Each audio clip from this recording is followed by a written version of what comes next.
Adam Schefter joins us. That's coming up in 3 minutes.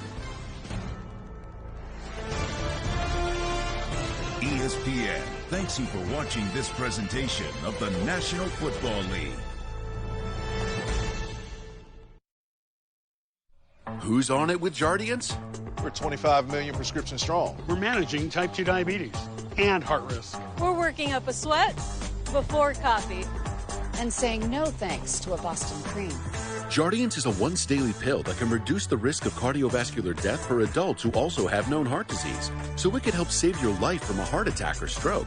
And Jardiance lowers A1C. Jardiance can cause serious side effects, including dehydration, genital yeast or urinary tract infections, and sudden kidney problems. Ketoacidosis is a serious side effect that may be fatal. A rare but life-threatening bacterial infection in the skin of the perineum could occur. Stop taking Jardiance and call your doctor right away if you have symptoms of this bacterial infection, ketoacidosis, or an allergic reaction. And don't take it if you're on dialysis.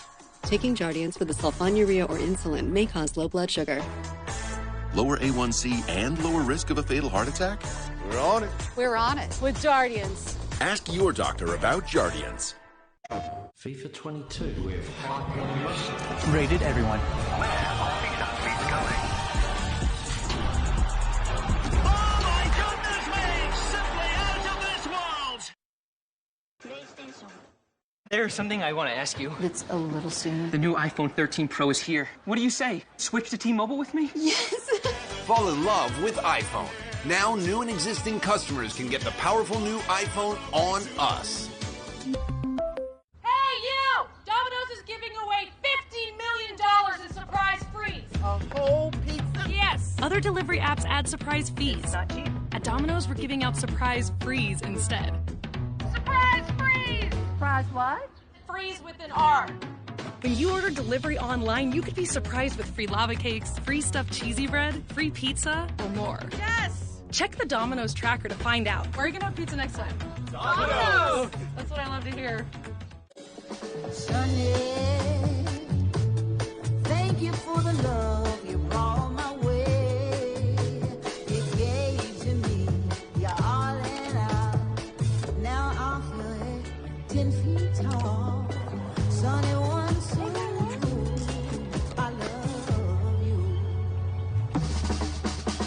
Sunday,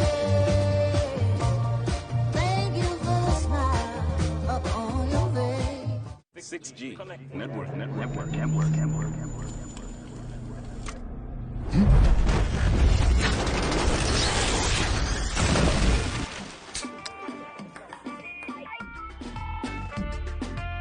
New Dove Men plant-based body wash is different. With plant-based cleansers and moisturizers for healthy and hydrated men's skin. Relax your body and mind. Shower with New Dove Men.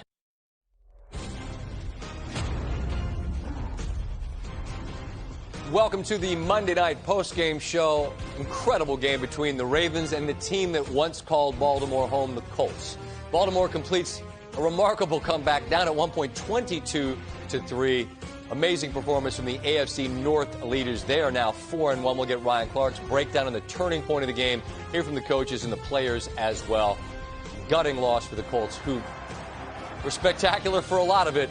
But then the former MVP did his thing. After a couple of touchdowns and 2-point conversions to Mark Andrews, Hollywood Brown, for the second time in this game, a touchdown in overtime, and the Ravens, behind a command performance from Lamar Jackson, who threw for 442 passing yards, completing 86% of his passes, which is the best completion percentage in a game with 400 pass yards in the history of the NFL, surpassing Deshaun Watson's mark from 2019.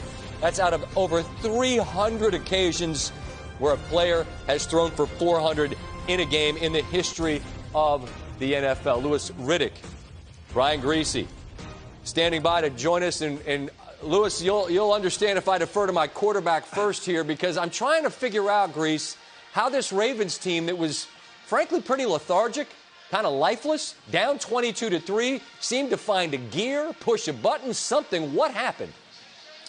You know, I think it was just the course of the game, Scott. They had some injuries in the secondary, the Colts did on defense, and that played a factor. But I also think the attrition up front on the Colts defensive line, they started to not get as much pressure on Lamar. He felt comfortable, and Matt Eberflus was just trying to hold on to the end of the game. They were up 25-9. They felt good. We just need to not give up the big play, keep Lamar in the pocket. And so they got really vanilla, and credit Greg Roman and credit Lamar Jackson for taking what the defense gave him. They were patient. Lamar was taking his time down the field, and they went right down 3 consecutive times into the end zone. And, you know, I think when Matt Eberflus looks back at this, he's going to say to himself, maybe I should have been a little bit more aggressive, try to force the issue a little bit, because it was inevitable the way that they played that the Ravens were going to score.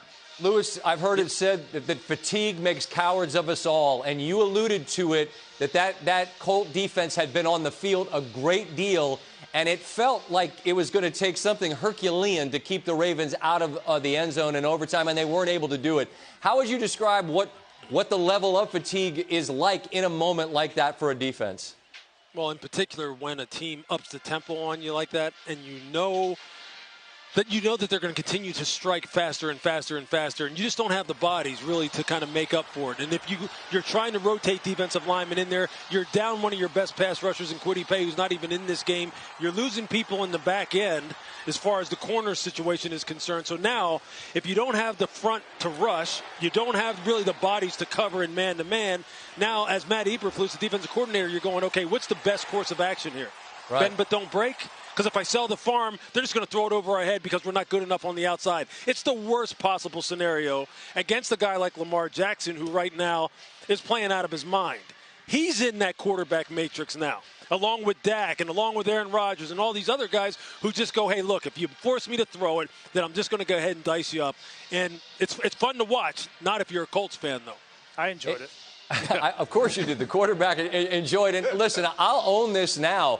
This is the conversation. You know how this goes in our pre-show meeting. And I said, I want to talk to the fellas about the 4-1 teams. I was ready to give this to the Ravens, and they had to ultimately really fight hard to earn it. But now they are in that 4-1 group with the Bills, with the Chargers. How would you leave Baltimore assessing what this Ravens team is as we're mid-October? And, Lewis, I'll give you the first shot at it. Well, I think obviously they're going to get healthier on the offensive side of the football. Look, Rashad Bateman's going to come back for this offense at the wide receiver position, which if you thought they looked good tonight, they're going to look even better as far as their explosive ability on the perimeter. Defensively, they need to get better. They need to be better stopping the run and make sure that they tighten things up in the back end. But they're going to be right there. This team's ascending, and it's progressing the right way. You know, what I really like about them is they're winners. It did not look good tonight. This is not how the script was supposed to go. The defense rarely looks like that, but they're resilient. They have proven to be resilient with the way that this season has gone. Every game has been up and down, back and forth. Detroit, the Raiders, the Chiefs. Now this is a battle-tested team, and that is very, very valuable as you get later in the season. You'll see another one of those 4-1 teams next week, a trip to Nashville. The Titans welcome the Bills off a statement performance Sunday night in Arrowhead. Travel safely, men. We'll talk soon. Thank you, Scotty. Thanks. All right, the Ravens trailed by as many as 19 in this before rallying for a victory. By far the largest comeback of Lamar Jackson's career. In fact, his 2 largest comebacks have come this season. It also matches the 3rd largest comeback in Ravens history. Significant news on Monday, which broke during Monday Night Football. John Gruden resigned after the New York Times reported he frequently used misogynistic and anti-gay language in numerous emails before he was hired as coach of the Raiders in 2018. According to the Times, Gruden sent the emails to Bruce Allen, then the president of the Washington football team, and others during a 7-year period that began in 2011. The NFL sent the Raiders additional Gruden emails to review after the first, which Gruden had been asked about, which included the racial trope about NFLPA Executive Director DeMaurice Smith that surfaced last week. Gruden was employed by ESPN as the lead analyst for Monday Night Football at the time that he sent these emails, which are now under review. The comments are clearly repugnant under any circumstance, ESPN said in a statement. Gruden released the following statement, I quote, "I resigned as the head coach of the Las Vegas Raiders. I love the Raiders and do not want to be a distraction. Thank you to all the players, coaches, staff, and fans of Raider Nation. I'm sorry, I never meant to hurt anyone." Joined now by Adam Schefter. And Adam, at halftime of the Monday night game, you said, and I agreed, that as these additional emails came out from the New York Times, that it felt that this was not something that John Gruden would survive, that this was an inevitability. Can you walk us through how this played out within the Raider organization on Monday? Well, I think we have to go back to Friday, Scott, because that was when the initial email about the NFLPA executive director, DeMaurice Smith, came out. Okay. And I think at that point in time, the NFL sent a group of emails to the Raiders owner, Mark Davis, that obviously contained the contents that the New York Times publicized, 7 years worth of emails dating back from 2010 to 2018. When I got the call on Monday at about 5:45 Eastern, before we started Monday Night Countdown, I could tell that there had been a notice shift. It seemed like the NFL was getting very impatient with Mark Davis for not taking action. The fact that he was allowed to coach on Sunday, that no action was taken, that Mark Davis stood idly by. We said on Monday Night Countdown, it was in Mark Davis's court. And Mark Davis showed up to the facility, and he met with John Gruden, and John Gruden announced his resignation. And maybe it was that way, Scott. But if John Gruden resigned, you're telling me that he was willing to walk away from $60 million, the 6 years and $60+ million left in his contract? I think ultimately there was no other choice and no other way out but for the two sides to end this relationship, however they want to categorize it.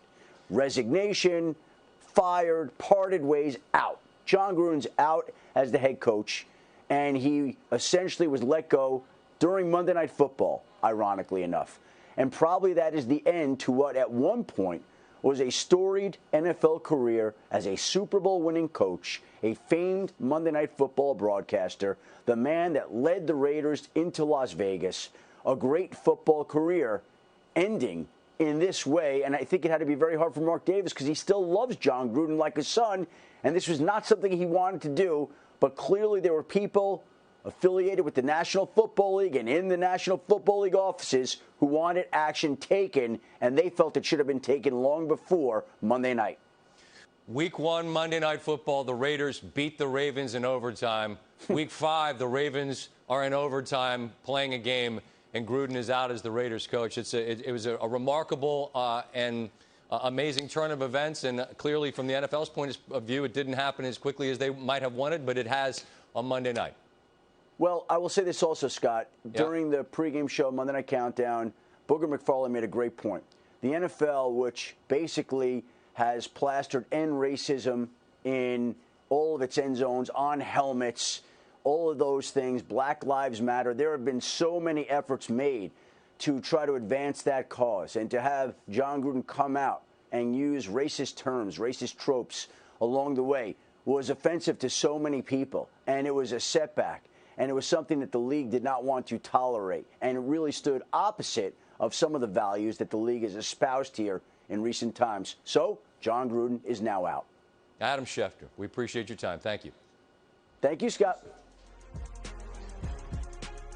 As we continue back to Baltimore, 3-score comeback for the Ravens. Ryan Clark on how the Ravens were able to flip the script and get the victory. And it's a Monday, and we go to some of our favorite spots, Tulsa and Reno, where it gets weird. And how about some barbecue and dancing? Sure, bad beats. Let's go.